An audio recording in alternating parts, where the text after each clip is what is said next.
See, my father was an indenting agent for textiles. So he had a habit of constantly visiting places like Singapore, Malaysia, and picking up whatever remaining stock lot fabrics from their factories and stuff and bringing it to Sri Lanka and selling it. And they said, you know what, if you are willing, let's drive this business into Sri Lanka on a more serious level. We don't want to give you stock lots. We want to, establish Acacia Fabrics in Sri Lanka. And I initially said no. I said, you know what, we are from PETA and the fabrics over there are dirt cheap. And your fabrics are selling at what, $50, $60 a meter. I don't think we can do it.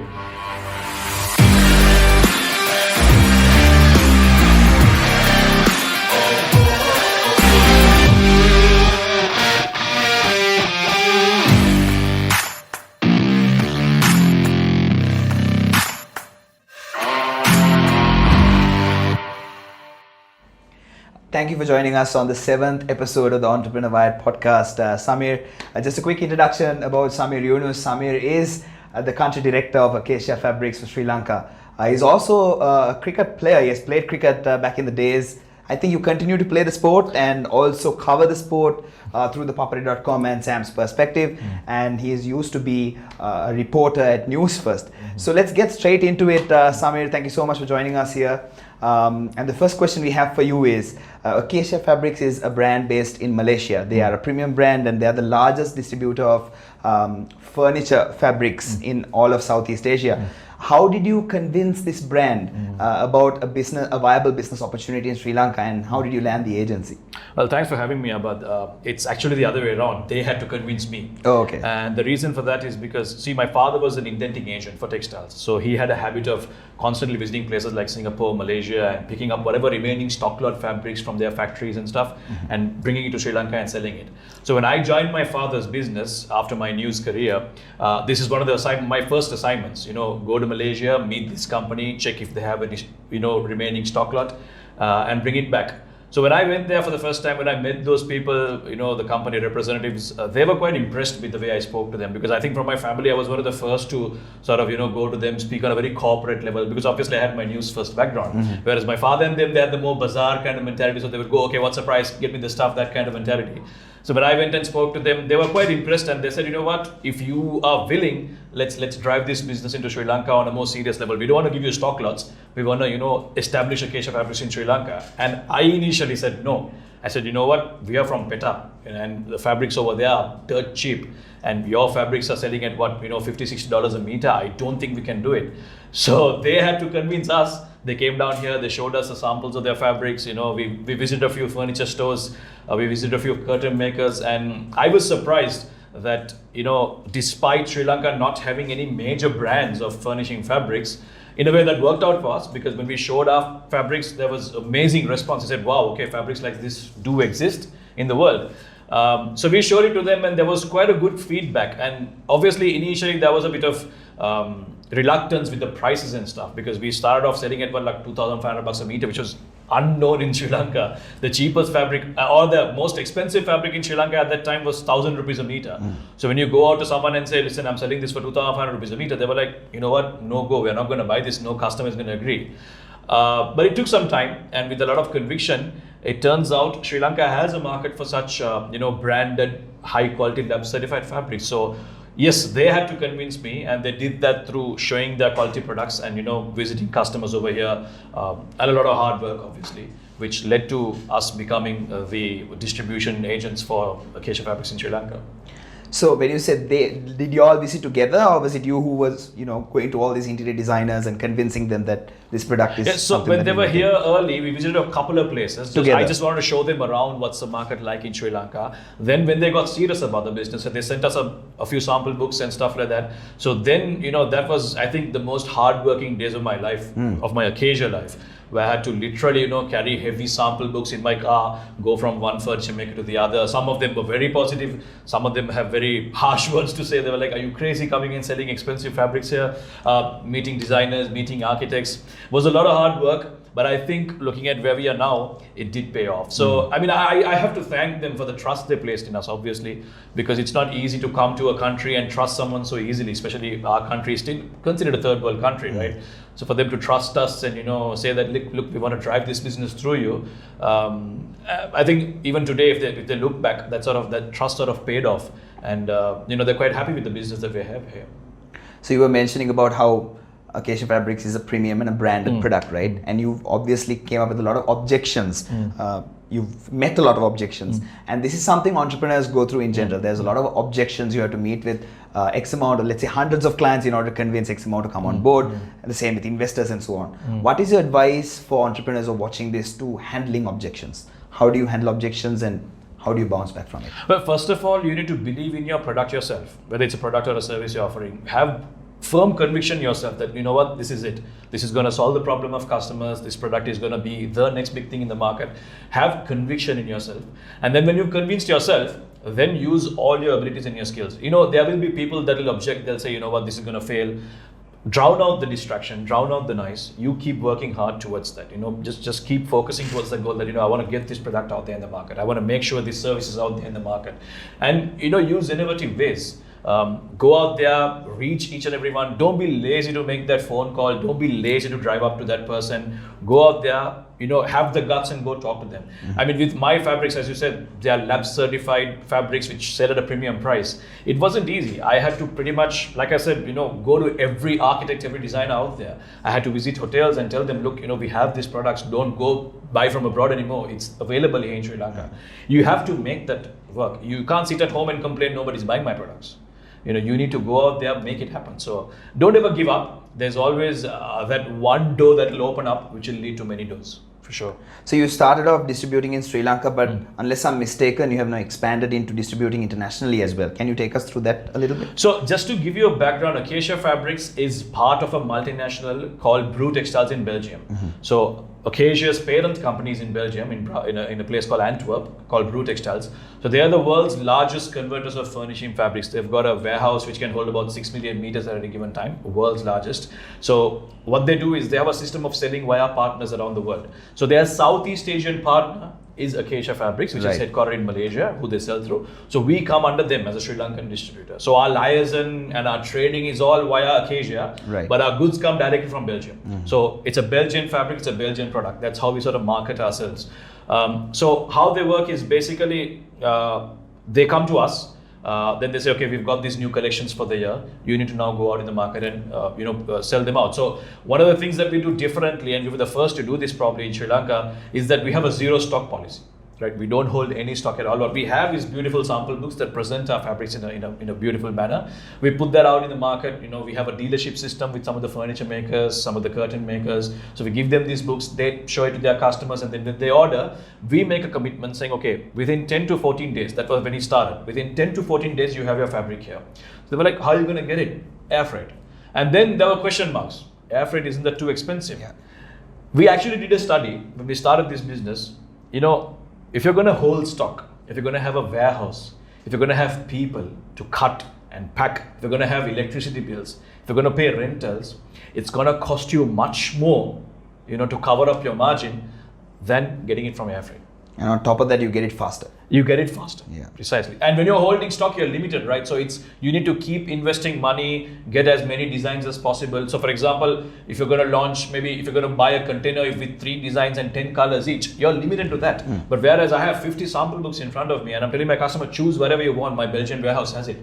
So my customer also says, you know what, that's amazing. I don't have to be limited to what you have in hand, rather I can choose whatever I want. So that sort of worked in our favor, and we sort of revolutionized that in the market. You know, we said, don't worry about stock anymore. We've got everything that we have. Because generally when you go to a shop, they'll show you the samples, but then they say, okay, Matya, make arakana. So then as a customer, you're sort of making a compromise. You're not really choosing what you like. Sometimes you really like a color and you're thinking, okay, I really want this. But then that disappointment in the customer's face can be very, personally, I don't like to see a customer getting disappointed in front of me.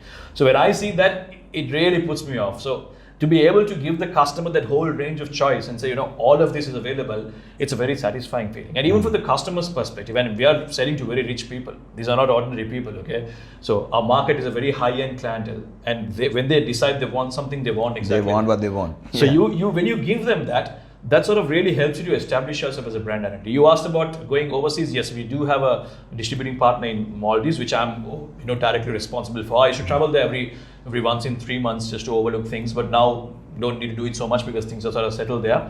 We were planning to go to Pakistan this year, but unfortunately because of the whole COVID scene, we've had to sort of postpone that. But it is in the plans to sort of go to places like Pakistan and maybe Bangladesh next, you know.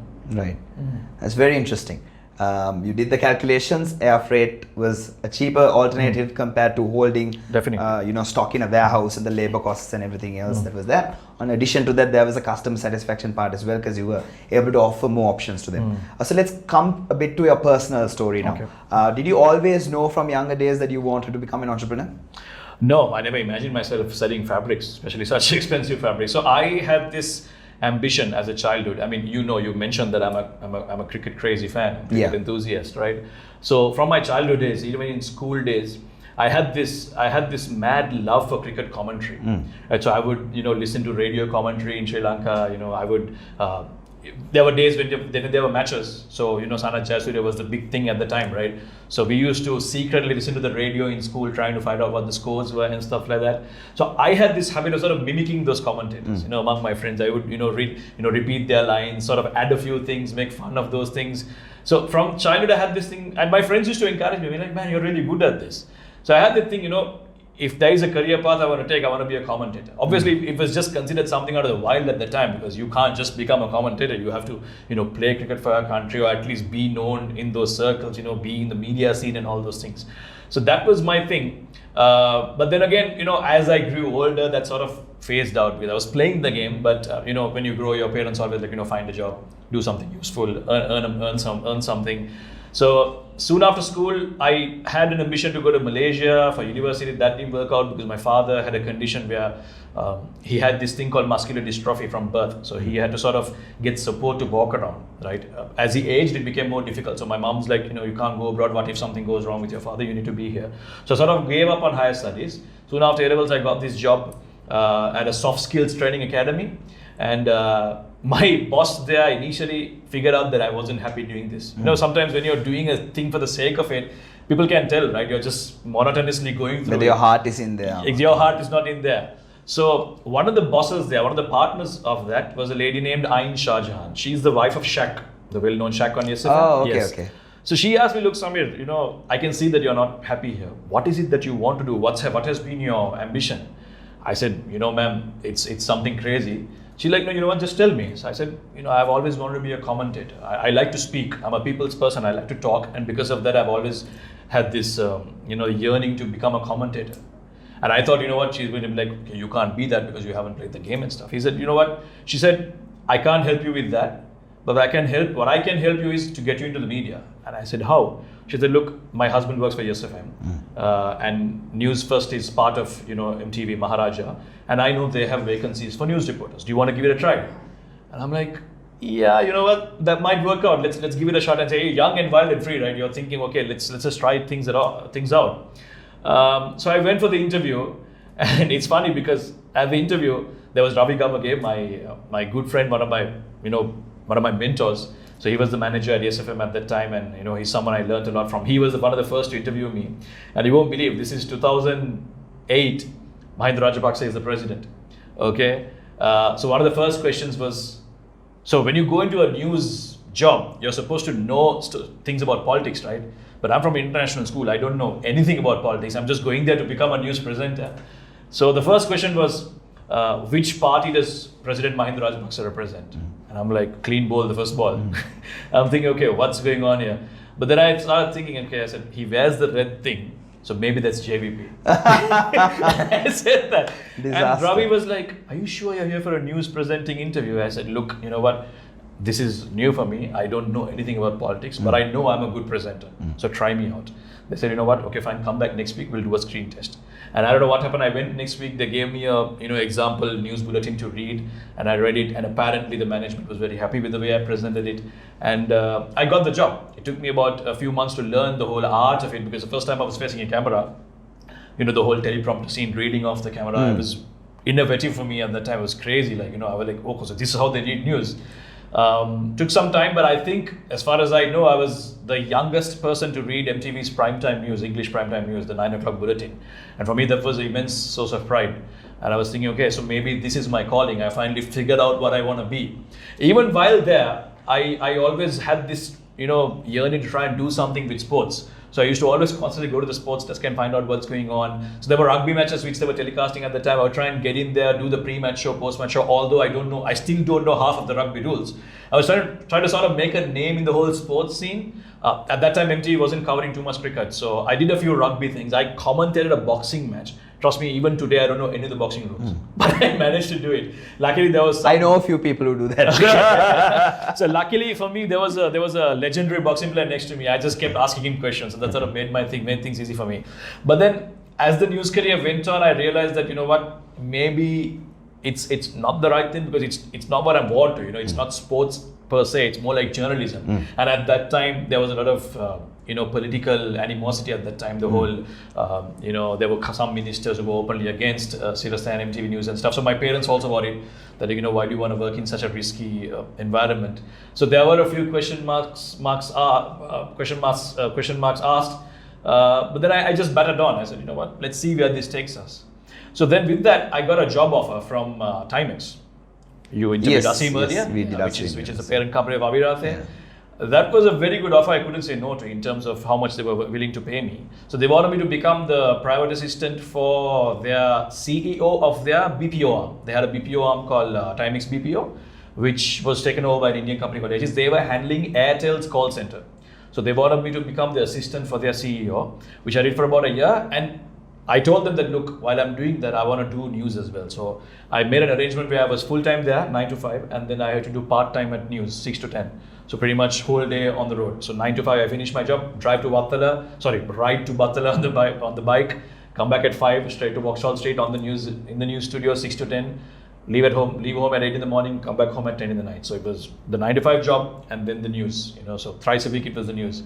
A lot of hustling at the time, and I realized that maybe I'm just doing too much and that I need to choose a path. So I sort of, and at that time, a sad incident happened in my family. My father, he had a bad fall, okay? And he sort of broke his legs in a way that he couldn't walk after that. He was permanently on a wheelchair. So then my brother and my mother, we got together and we decided, I can't be working elsewhere anymore. I need to join the family business to sort of help my father out to go to office and back. So then I had to give up the 9 to 5 job. I had to give up the news job and then join the family business. And through that is what I told you at the beginning, is how I got in touch with Acacia Fabrics and, them coming here and us becoming the distribution agents for them. Right. Before moving on to you taking on the full the family business, what were some of the biggest lessons you learned as a news reporter at MTV? Wow, man! The things I learned there, I don't think I learned in my 12 years of school. There's so much to learn. One of the things I think that is very relevant to our times now is how similar we are as people, despite our differences in ethnicities and races and religions. Because I wasn't from a local school, I didn't know much about religions, because local schools generally teach you religions, right? So international schools don't have separate subjects for religion. So on Sirius Away, they would have Poya Day specials and stuff like that. I would learn so much about Buddhism. And then on Shakti TV, which was our next door desk, there would be special programs about Pongal and stuff. Then I would learn about their culture, their religions and their teachings and stuff like that. And the advantage I had was that I could speak Sinhalese and Tamil both. Right. So they would both come to me, sort of, to get some translation sometimes. So part of our job was to translate the Sinhalese bulletin into English and then, have that ad. So sometimes the Shakti TV guys come to me and say, Thambi, tell me the meaning of this. Then the Sirius TV guys would come to me when they don't have a Shakti TV guy, they would come to me to understand a Tamil word. So I had a nice sort of vibe with all of them, because I spoke both languages very comfortably. And that's one of the advantages you can have when you speak all three languages, because then you vibe with people very well. And above that, I think the biggest thing for me was that I had the blessing of having a couple of very good managers and bosses.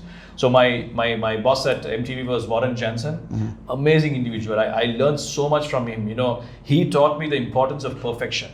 We had this thing at MTV, whenever we finished a script, we would say, check, double check, and then confirm, so that there's no mistakes. Because there were people, when you make one grammar mistake on the news bulletin at night, there were people who actually called you and scolded you, saying, you're a private media organization, why are you making these mistakes? So we had to be very careful.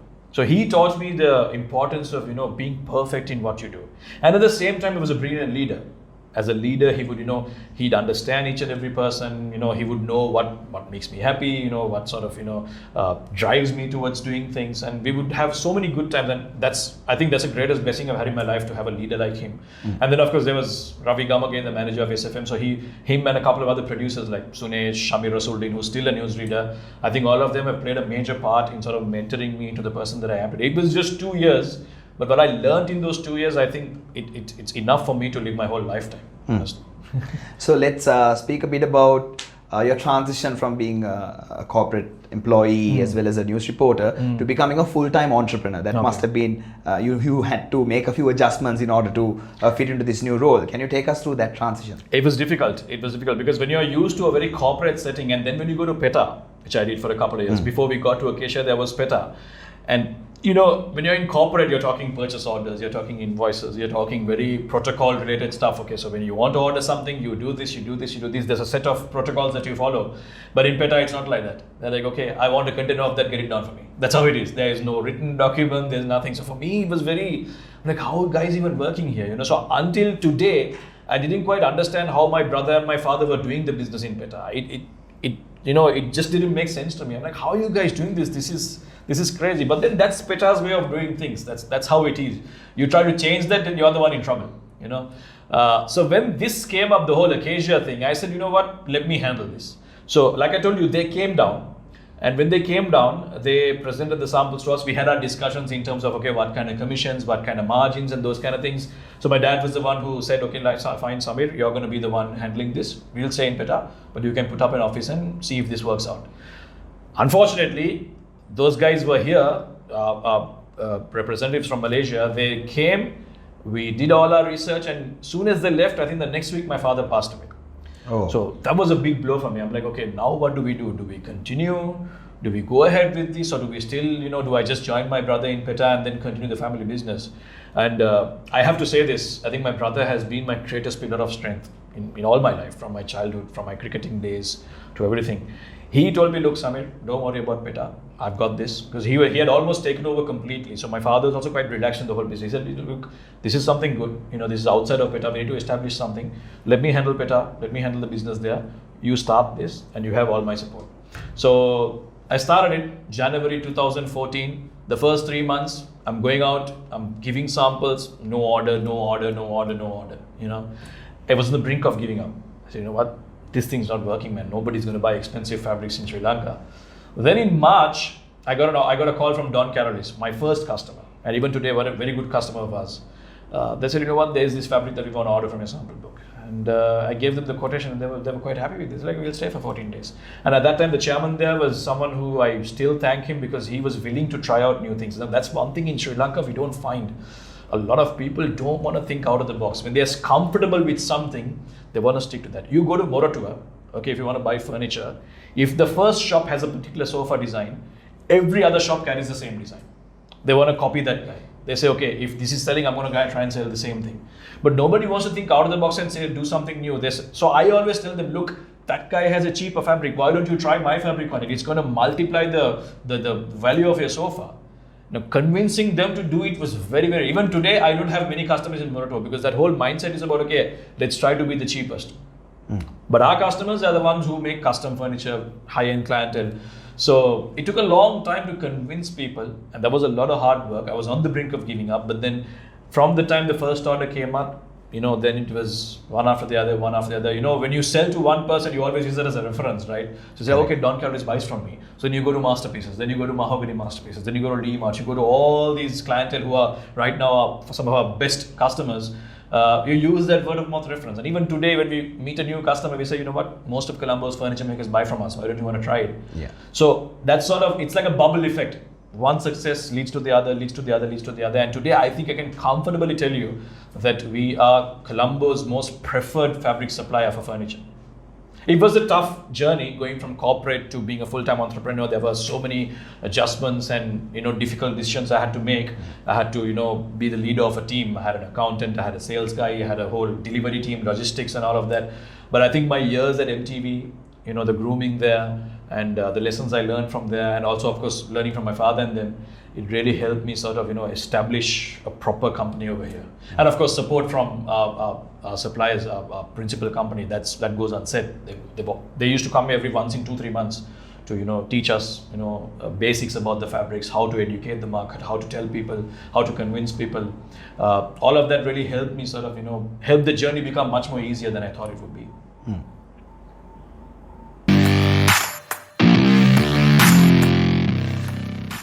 Well, Samir, right in the middle of the second wave of the pandemic, we're still getting positive cases pretty much every day, not only in Sri Lanka but across the world as well. How has the COVID-19 pandemic affected the apparel, fabric, textile industry across the world, and how has it affected your business, and how have you pivoted? Well, to be honest, initially when there was that complete lockdown, obviously there was no business, but we had to pay salaries and stuff like that. It was tough in the beginning. But for us, Acacia Fabrics as a group, we lost a dear person because of the COVID. We had a commercial director in Malaysia, Mr. James Wong. Very dear person. He used to visit here at least once or twice a year. Wonderful individual.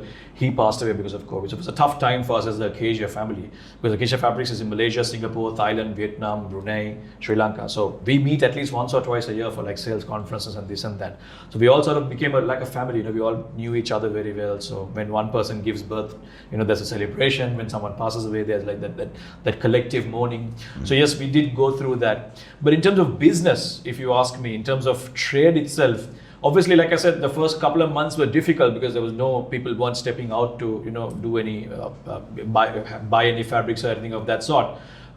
In Malaysia, yes, we had a tough time because they were closed for longer than us. So there was a tough time trying to get the fabrics down. Even though we opened up, there were orders for us, but then we couldn't get fabrics down on time because, they were still closed. Their warehouses weren't operating as much. But there was a very short-lived time. I think we managed to overcome that in about 3 weeks. Yes, there was an import restriction on certain products. Luckily, not so much on fabrics, because fabrics is something you have to import to make garments as well, right? So when you make that, you can export to other countries. Correct. So even our fabrics fall under fabrics, even though it's furnishing. And in a way, I was happy because, see, in Sri Lanka, what we don't realize is, especially furniture makers, our craftsmanship is fantastic. A lot of people believe in imported furniture. In a way, it's good. I mean, imported furniture makers might not be happy with me saying this, but in a way, it's good because the import duty for ready-made furniture is very high, because the local craftsmanship is really good. You go to some of the furniture makers in Colombo and you see their work, their finish. It's fantastic. Only thing is, we don't have the sort of know-how of the latest designs, the modern designs. For example, if you go to Italy, every year they're coming up with some brilliant new designs and stuff like that. In Sri Lanka, we don't have that. It's still that old teak timber sort of, the very antique sort of looking designs that we're good at. So I think that needs to come up. And because that was there, going back to your question, there was always a demand for sofa making and curtain making in Sri Lanka. So in terms of the number of orders, it never came down for us. We still had the same volume of business, the same turnover. There were challenges in being able to supply on time, because we had to restrict the number of imports that generally we have about 3 to 4 shipments coming every week. But because of this COVID, it had to be restricted to just one a week. And then there was a time at the customs itself, they were closed for about 2 weeks because a couple of them had contracted the virus. So they had just closed off operations. I think it was the army that was running it. So then generally when we have a shipment that arrives by flight, the next day it clears and it comes to our hand. But this time it was taking almost a week and a half just to clear. So the flight will arrive and take another week and a half to clear. So those times, we had a tough time explaining to our customers saying, even though we promised to give you within 10 to 14 days, we are having this issue. It might take about 21 to 25 days. The greatest thing is, as Sri Lankans, we are very compassionate. That's the one thing I've really seen. Whenever there's a disaster, whenever there's a like a tsunami or something, we've seen how people come together to help others, right? And I've seen this in business as well. Sri Lankans are very compassionate. They understand you better. So when I explain this to my customers, none of them complained. Oh, what you promise, you make big promises. I assumed I might get that flashback, but it didn't come.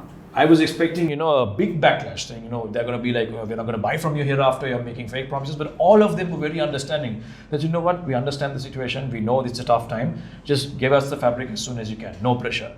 And that gave us a real good confidence. We were like, okay, we can still do this no matter, nothing can stop us from, still continuing this business.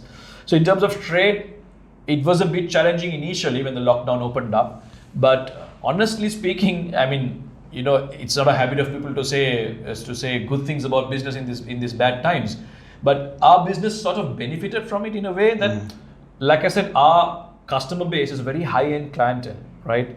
So they are the kind of people who would generally go abroad when they want to buy stuff for their homes. So you have the owners of Shangri-La apartments, you have the owners of all these fancy apartments. Generally, when they shift homes, they either fly to Singapore or India or something and buy their fabrics and buy their furniture and come here and put it. They go to IKEA, they buy their stuff and come here. But now, because of this travel restriction, they had no choice. So as soon as the lockdown opened up, a lot of people were in a hurry to sort of occupy into their new homes because before there's another lockdown, there was this hurry.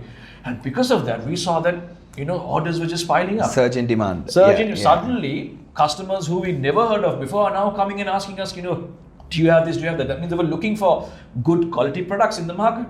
And, obviously we came up then, there was word of mouth. Because we've done, I think, if you take the One Golfers apartments alone, out of the 200 odd apartments, we must be, 100 of them must be having our fabrics here, in terms of either a curtain piece or a sofa fabric.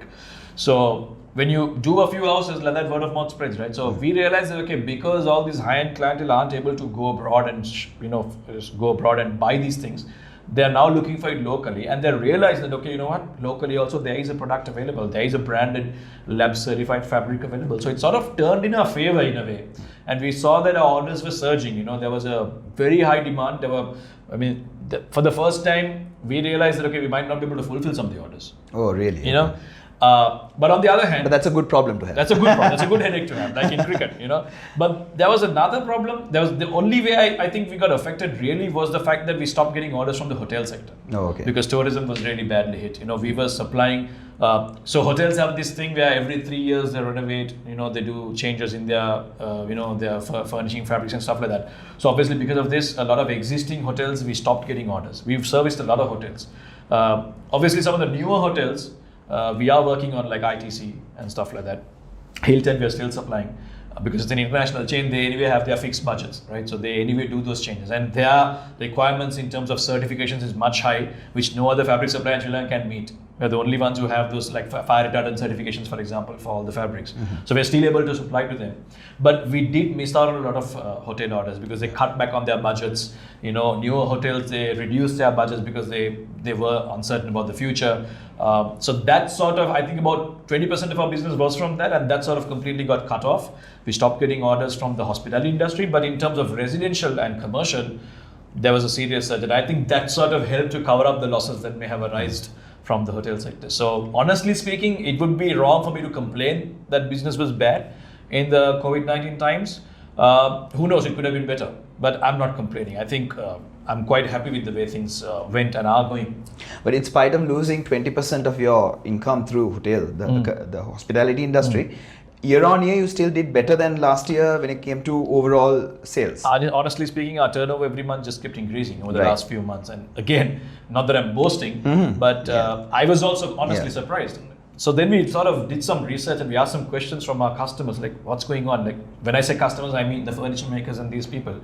That's when I found out that, okay, they're also getting a lot of new walk-in clientele who they've never serviced before. And these are the people who generally wouldn't buy from Sri Lanka. These are the people who would just go abroad and buy. They didn't have confidence in the Sri Lankan market. And in a way, this is good because now that generation is not going to be with us. So their kids will also know, okay, our parents bought fabrics from these places. They made their furniture from there. So that, we retain that customer for good, which we never thought we would have had. So in a way, this whole lockdown sort of benefited us in one way or the other. And there have been many people who have benefited like that. For sure. People have found new businesses through this whole COVID thing. So obviously it's a boon for some and it's a blessing for the others.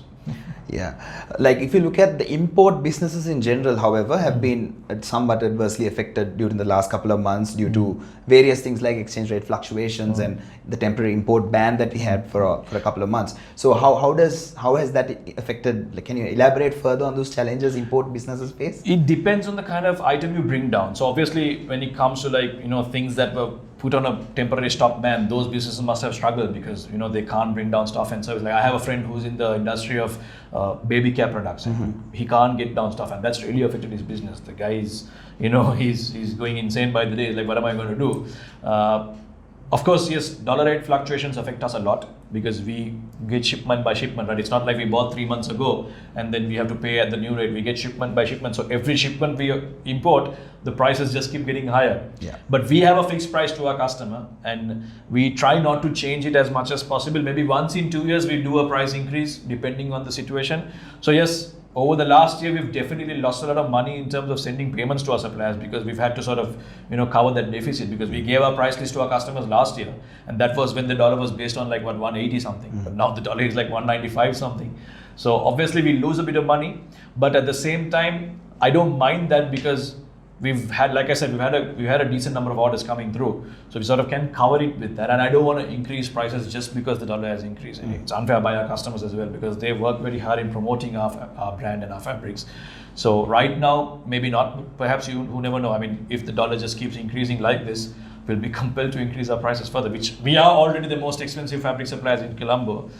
Increasing it further will only be a headache for us. But then, we got to do what we got to do when the time asks for it. Yeah. Speaking about your business, any new opportunities that you have observed rising in the market? Any plans of diversifying into other areas? Honestly speaking, this year my brother and I were hoping to make a trip to Turkey because the one thing that we started retail from like 2017, right? So before that it was just distribution. We used to just supply to furniture makers, but from 2017 we have our own showroom where we have retail walk-ins. What we realized was there was a serious demand for rugs and carpets. I mean, there are importers, big importers, but a lot of, like I said, these high-end clientele, the stuff they are looking for is not there. So we thought we'd make a trip to Turkey, perhaps get down a consignment of some rugs and carpets and stuff like that, and see how it goes this year just to start things off. So that obviously we couldn't do because of the whole COVID thing, so we couldn't go.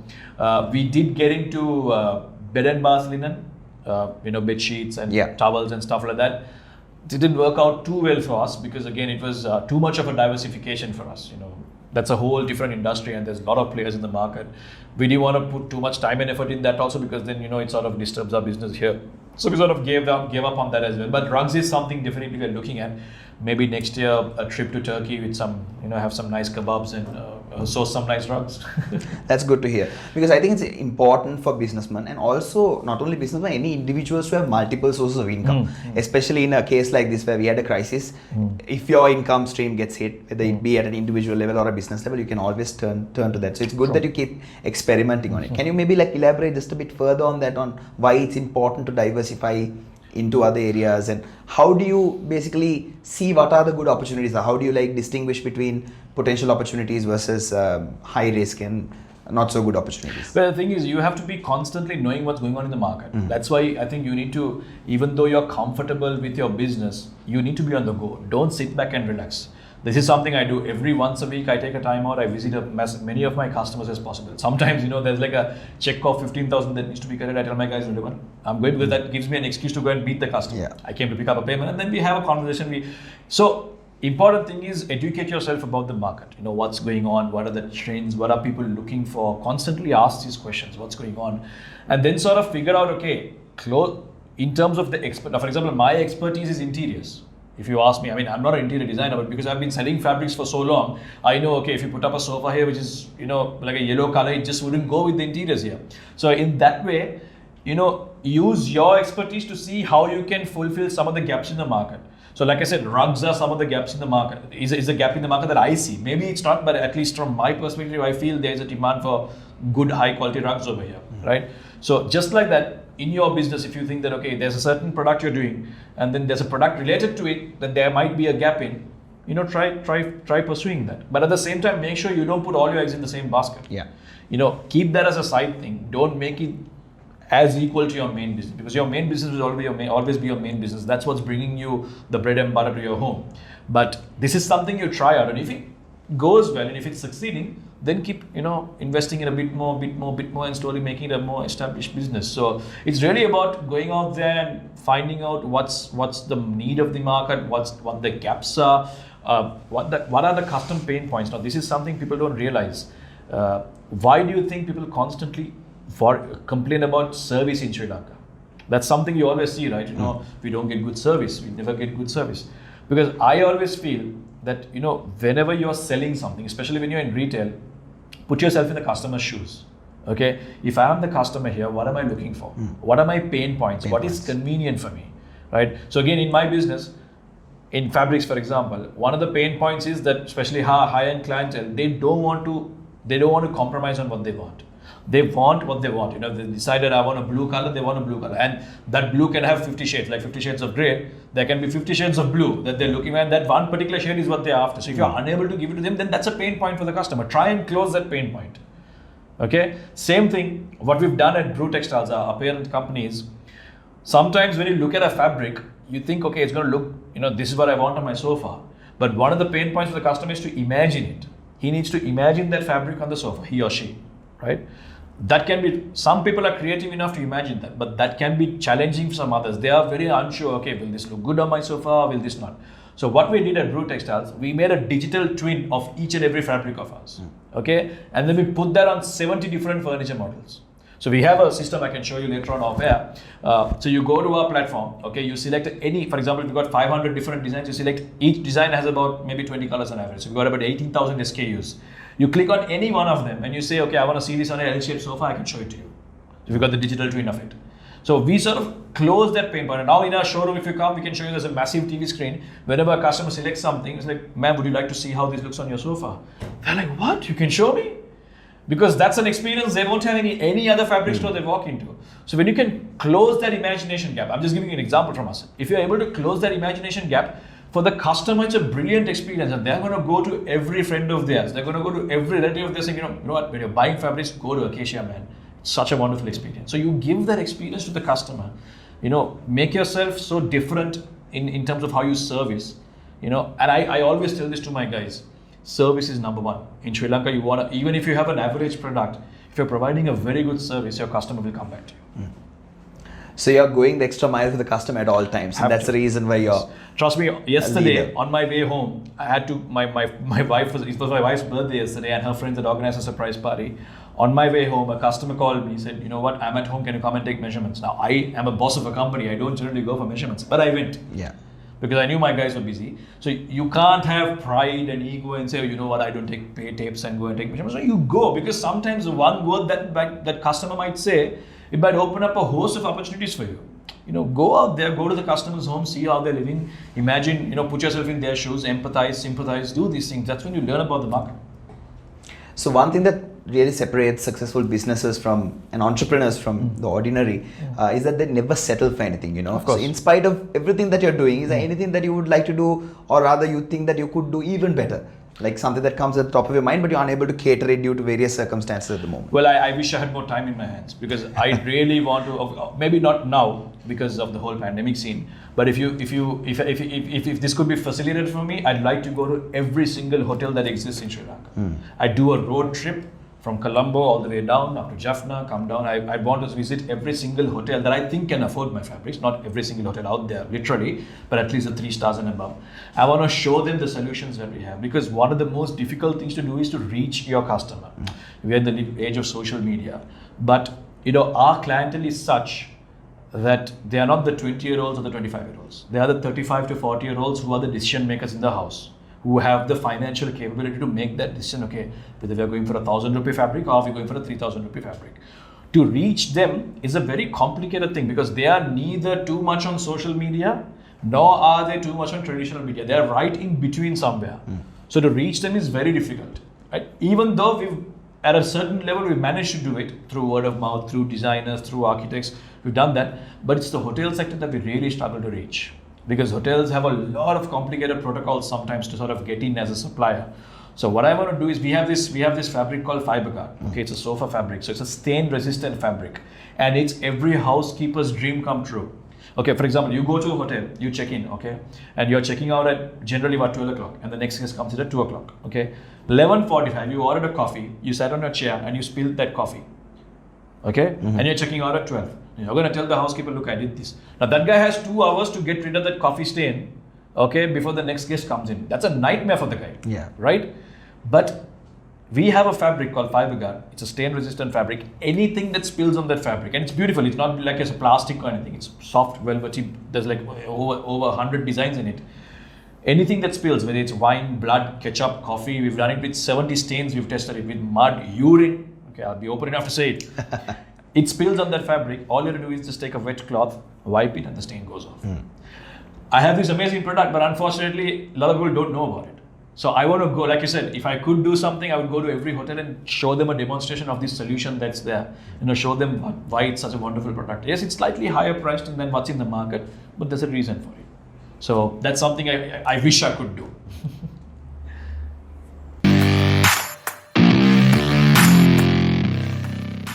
Well, Samir, like I said at the start, you played cricket and you're a huge fan of cricket, and I've been promoting the sport and covering the sport through both the Papari.com and Sam's perspective. So now, however, if you look at the Sri Lankan cricket scenario, it's kind of sad because we had a disastrous tour of South Africa where we were plagued with injuries, and then we had poor performance and we had a whitewash, right? What do you think is happening with Sri Lanka cricket? How can we overcome the current challenges we have and become the powerhouse we used to be in cricket? Purely from a fan's perspective, and I don't think this is an expert opinion because I'm not a former player or anything of that sort, but as someone who's a cricket enthusiast who loves Sri Lanka cricket to bits, honestly speaking, at the outset, the two pitches that we had in South Africa, not just Sri Lanka, any Asian side that would have gone there would have struggled because the ball was moving around, and our batsmen Asian batsmen generally are such that they find it difficult to play on those pitches. Although yes, it's not impossible to bat there. You saw Dean Elgar scoring so well. If you apply yourself, you can do that. But we have to keep in mind that Sri Lanka was playing Test cricket after a year. Obviously, we had the LPL, and there was the injury concerns, like you said. So injuries, I think that's a whole very, very deep subject. I've been meeting one of the fitness instructors for Sri Lanka cricket. I'm meeting him next week actually to do an interview with him, and he has been of the opinion that some of the routines and the strengthening and conditioning exercises that they do might not be so fit for cricket. So again, that's a deep hole. I don't want to. Is it long form cricket or short? Is it something like long form versus short form? Honestly speaking, I don't know because it's not something that I've really researched into because I myself I'm not justified to speak on that because of my pot belly. But having said that, though, I think it was expected. The poor performance was expected because generally Asian countries are struggling. And you're getting our guys to come after a year to play the 5-day game, and that too in such difficult conditions where the ball is just moving around. It was always expected. I thought they did decently with the ball, even on that in Johannesburg. But we've got a long way to go to become the powerhouse that we were before. One of the things that we need to do is really change the structure, the way the game is played on a domestic level. I think everyone talks about how this is way too many teams in the Premier level. So that needs to change where, you only get the best of the best play against each other. So limit the number of teams who are, competing at the top level. And obviously, one of the things that I always say is, some of the infrastructures that's available in some of the rural areas. Like we have guys like Hasaranga, who's a superstar right now, Suranga Lakmal. The areas they come from, the schools they come from, don't really have the infrastructure that they require to produce amazing cricketers. Even despite all of that, they produce superstars like that. So can you imagine, you give them the infrastructure, when you give them the facilities, what can be achieved? There are neglected regions like the north and the east. I'm sure there are some superstar talented cricketers over there, but because they don't have a platform to express themselves, they are unable to sort of showcase their talent. So I think it's really up to the administrators of the game to really, balance out and look where there's infrastructure needed as much as possible, and then provide them those facilities to be able to get the best of the best competing at the top level. In a provincial system, like Mahela Jayawardene always says, have the Premier level on a provincial area-wise system rather than just keeping it to clubs alone.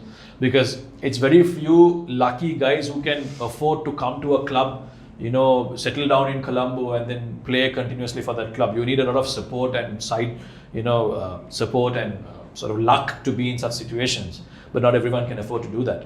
So I think it needs to be a provincial system where the best of best play against each other. Having said that, though, I don't think our Sri Lankan team is as bad as people make it to be. I think we've got some very talented cricketers. It's just that, as I said, we've been out of cricket for a long time. Maybe the whole the way the game is administered is not ideal for Sri Lankan cricket. But I think looking at the way the things are going, looking at some of the players that we have, there is a good future for us, trust me. So you were speaking about athletes and cricketers in general, and an entrepreneur needs to have the mindset of an athlete because it's a marathon, and it's one of those things that takes a toll on you as well as a person. So can you maybe tell us some of your personal experience of being an entrepreneur, and at the same time, what are the traits that are needed to be a successful entrepreneur? So basically, one of the first things that I said even at the beginning is to be convinced that what you're doing is something worthwhile, and it's gonna be your thing. That when you're not there anymore, it's the legacy you leave behind. So for example, if I pass away, Samir will be remembered for this, for Acacia Fabrics. Besides all the other things that I do, obviously. So keep that in mind, and that you need to build that legacy and that empire. Even when I was in PETA, one of the things that I always told my brother is, this is not going to be our future. When, for example, when my kids go out somewhere and somebody wants to recognize them, they're like, whose kids are they? They're like, oh, Acacia Sam's kids. That's who they are. Something like that. I always had this thing about, leaving behind a legacy sort of thing.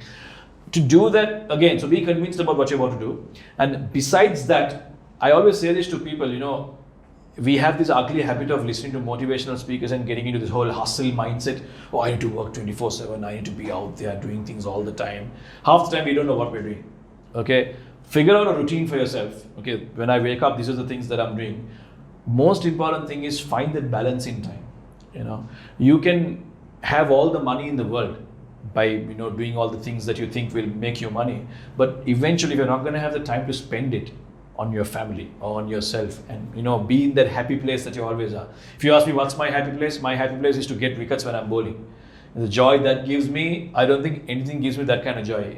Nothing in the world gives me the kind of joy that I get when I have the batsman plumb in front for an LBW with the in-swinger.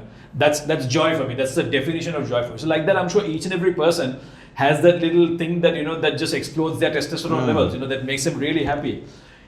Chase that cause. If you're an entrepreneur, you want to be independent, right? You don't want to be doing that 9-to-5 job, because if you're doing a 9-to-5 job, you're not independent. You're on the beck and call of your company. The reason you became an entrepreneur is because you want to be the master of yourself, right? But if you're going to be an entrepreneur and not have any time in your life, then what's the point?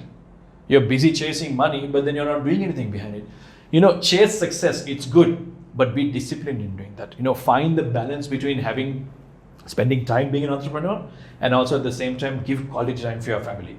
Love your woman unconditionally, love your kids unconditionally, spend quality time with them. Chase your passion. If you're a cricket enthusiast, man, go out there twice a week, go hit the nets, Sundays play matches, it's fine. Because eventually, we all want to live a comfortable life that we enjoy. That when you're after 40, you look back and say, I'm satisfied with what I did. I always tell myself, when I wake up this morning, if I have enough cash to eat for the 3 times that day and they pay my bills for the rest of the day, I think I'm luckier than 90% of the people that are out there. Tell yourself this, be content. But that shouldn't stop you from being ambitious. Okay, be content all the time. I have enough, I'm comfortable, I have a roof above my head, I have 3 meals for the day. But at the same time, don't let that stop you from being ambitious and earning more. Have your ambition, but remember to balance it out. While you're being content and happy in life, keep climbing the ladder. No one's going to stop you, but at the same time, enjoy life, man. Don't just chase success in such a way that everything else becomes miserable. You're not nice to your family. You're not good to you don't have time to call up your parents once in a while. And you don't take care of your health sometimes. Precisely. Yeah. People lose their health. And what's the point of all the success you got when you're not going to be able to use it? So that's something you need to tell yourself. In terms of traits, I think the most important thing is to understand people. Okay, get into people's heads, see what they're thinking, learn about different cultures, different people, how they behave. Then as your business grows, as your venture grows, you're going to have people under you, right? You're going to be a leader.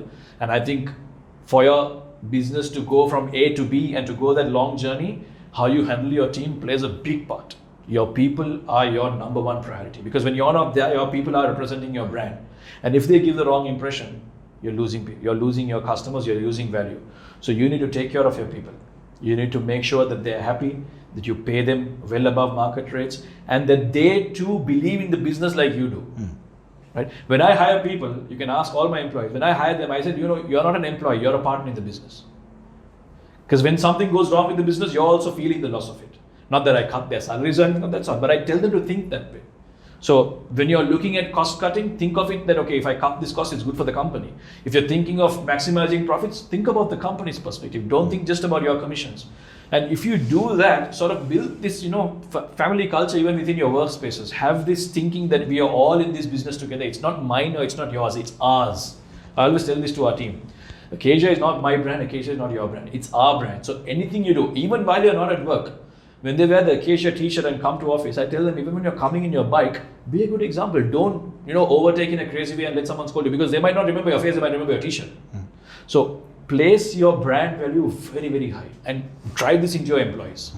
Tell them that, look, I can forgive you for anything, but if my brand comes under question because of something you did, I can't forgive that. Don't be stern, but drive that into them, that they too start believing in that. So, for example, this is something I do with my beard, right? And I have no shame in saying that I grow my beard because I'm a Muslim, because I want to be like, the Prophet Muhammad, peace be upon him. So it keeps me at my best behavior at all times, because I know if I go out there and do something stupid, they won't call me, they'll say the stupid Muslim guy. They won't say stupid Sam did. This is a stupid person. So I am an advertisement for my religion. So this keeps me at my best behavior at all times. Do the same with your brand. When you're out there representing your brand, be at your best behavior. Show exemplary manners. So then it's good for you as a person and it's good for your business. So let's talk about the future now. Where can we see Sam and the brand Acacia, as well as your other business endeavors in the next 5 years? Well, Sam wants to do a lot of things, but obviously not everything can be done.